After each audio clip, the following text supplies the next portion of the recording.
Welcome back to SA Sports Show. I'm Greg Anderson and Barry Curtin. What about our next guest? Legend. I mean, we're talking football royalty. Legend. Do Royalty family. Royalty family, that's for sure. We've got a few in SA, haven't we? Yeah, we've got a few. Great families. Well, this is one. But there's not too many that top the Oateys. No, Robert, welcome.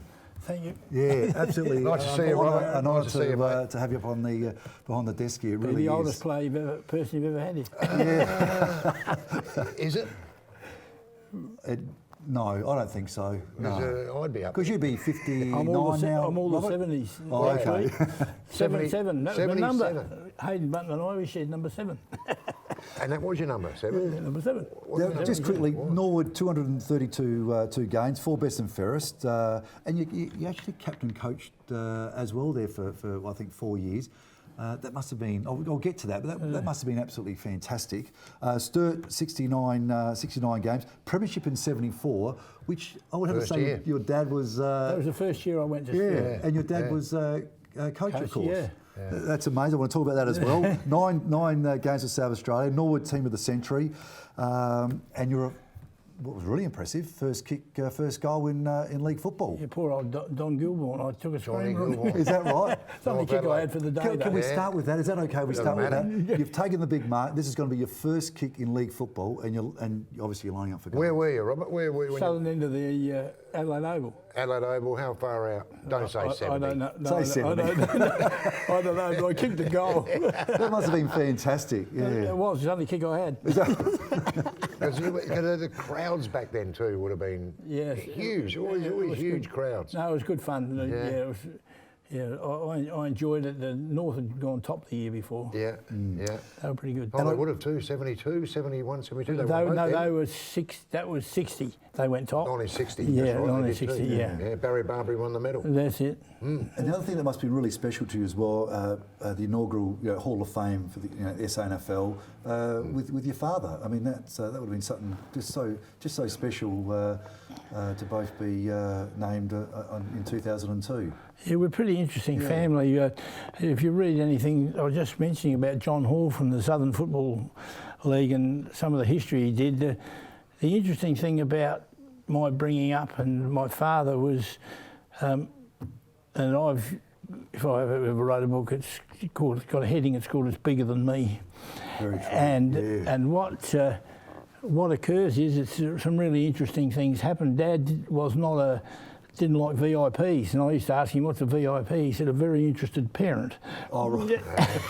You keep out of the road. And it's but Australian football to me has been very interesting because as a little short fat guy, I gave up footy in year 10 at school and played baseball for a year. Then I went back, I got a little bit more coordinated and I played footy. And I won a couple of home medals, which I didn't even know they existed until I went to the umpires' night. The amateur medal, But it was really quite interesting how my father never interfered at all, hardly even came. My grandparents, my grandfather came, but it was really a couple of instances in the course of time. In those early years I played, the first year I had that first kick. Then we played West Adelaide second game. I don't think I had a kick at all. Then I got injured at training. Lester Ross, you might remember Lester. He took a mark on my left hip at training, and I got this pain for 2 weeks. I couldn't walk, and then Kidler got me back in about 2 weeks later, and I played my only reserves game, and I decided I was going to go crazy, and I did. And it was on the Nordo. It was pretty wet, and I played in the reserves. And anyhow, Alan put me back in the league side. And the next 2 weeks we played Port and Glenelg on a mud pack, and you'll remember the mud pack. So the North Oval, she was a mud pack. There was no good. And when it drizzled, it was a mud pack. And I think we were 8 or 9 goals on both matches and won them both in the last quarter. And a really interesting thing happened because I got in the state squad then, but I didn't quite make the team that year. But as the year went on and I was playing, I suddenly discovered that people wanted me to go for the ball. They were sort of, I get that feeling they were standing back. And I really learnt something that's when I started thinking, this is not about me. And I was at the uni at the time doing phys ed and that. And it was really quite interesting. And so I sort of went back in my shell a little bit to try to encourage other people to go for the ball when it was their time. It wasn't for me to get every kick. Yeah. And it wasn't until I was coaching, Hayden asked me to coach the footy team, and then to coach the reserves, and then he decided to go back, and I ended up coaching the league team, which I didn't want to do. Yeah. And I suddenly thought, oh, you've got to lead from the front. Everybody said you've got to lead from the front. Anyhow, I did it, and as you read there, and of those best and fairest that you read out, there's 2 I won, but I didn't get them because I wouldn't let Mr. Wadham and Lionel Blackmore put me in the best players. Oh, is that right? And so I was the coach, so I said, that's not on. Yeah, that's not on. And so they were 2 great old Nord blokes. Okay. So I didn't play that, but I played in these games and from the front, and we came last the first year I coached, and the club was in a bit of a mess, they tell me, but it was really interesting that I went for the eye treatment again. Yeah. I wanted it, and we were hopeless. Yeah, yeah. So, and one of the lovely things about sport that in my time was I met this guy called Albert William Balderstone, who was a builder. Had a place up on the top of the parade. He built the present Adelaide Oval, but he asked me to be the coach. And we were last, and then at the end of that year, 1968, he called me into his office at the parade. He said, have you got a plan for the football club? And I looked at him and I said, yeah. I said, but I'm not going to coach. And he said, and I went to say some more. Yeah. He said, well, come back next Friday and just put a few things on a bit of paper for me. So I wrote a few things on paper, went back to see him, and I went to talk again to him across the table. He said, no, I'll read it. I'll come back again next week, we'll have a talk about it.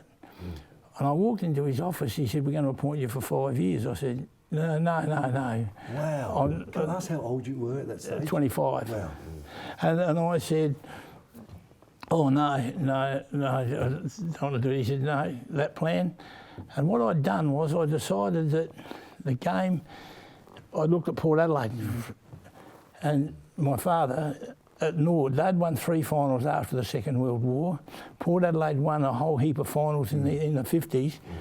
And the common item amongst all of them was the consistency of players. Yes. Yeah. They didn't keep dropping people. You know, you see in the AFL now, people are dropping, they're coming and going at 100 mile an hour. Yeah, oh, yeah. But these 2 teams, firstly Nord and then Port, they didn't. System. And you know, people sort of say your father was this, but Dad never coached a winning premiership team from 1951 to 1965, those years. Yeah. If that'd been the first 15 years he coached, he'd never coached. Yeah.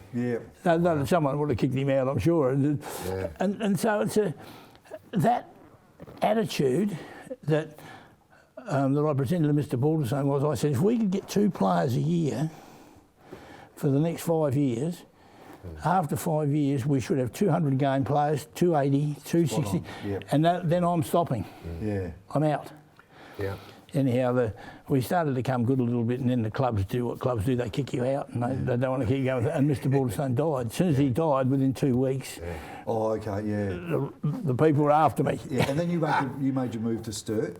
After Mr. Kutcher and the fellow builder McEntee, Mr. David McEntee, came. My father never spoke to me one word about going and playing to Sturt. Never mentioned it. Mr. Ray Kutcher was on the league. I was going to ask you that question. And so I never came. But it was terrific that David McEntee is a lovely guy. He's a builder. He knew Burton. He said, no, you've got to come and play. I was going to give it away. Yeah. And we played in the first grand final at Footy Park, which I loved because Ray Kutcher had built it, and Don Roach, my mate, was the marketing manager. And wow. Can we talk a bit more about your time at Sturt? But we're just going to go to a break. That's okay. Sorry, I'm boring you. No, it's absolutely fantastic. We're back after the break.